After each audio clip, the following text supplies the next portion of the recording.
ভারতীয়দের বিরুদ্ধে লড়াই নয়, এ লড়াই সংবিধানের পক্ষে, সংবিধান মিটানোকারী কেন্দ্র সরকারের বিরুদ্ধে আমাদের এই লড়াই। ঠিক না বেটি? আজকে রাজ্য সরকারকে এখান থেকে বলি, রাজ্য সরকারকে এখান থেকে বলি, আপনাকে 35 বা 36টা এমপি দিয়েছে আমার সরল প্রাণ ভাইরা, আমার সরল প্রাণ ভাইরা ভালোবেসে দিয়েছে, ঠিক আছে, আপনাকে বিশ্বাস করেছে, এই বিশ্বাসের ন্যূনতম হকটা আদায় করুন। যদি আপনি বিশ্বাসের উপযুক্ত না হন, আগামী দিনে আপনার বামফ্রন্টের মতো অবস্থা হবে, সেটা পরের বিষয়, কিন্তু বিশ্বাসের উপযুক্ত হন। এই ভারতবর্ষে, এই বাংলায় 35 বা 34টা এমপি দিয়েছে, 34টা।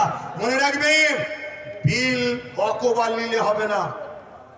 অনেকে বলছেন অকবার নেব না, অকবার নয়, যদি ক্ষমতা থাকে, যেভাবে দিদিমণি আসার সময় পার্লামেন্টে সংবিধান উল্টো ধরে চিল্লাচ্ছিল, দেখেন না, ছিঁড়াছিড়ি করছিল, ওই রকম ওখানে বক্সিং মারবেন ভেতরে।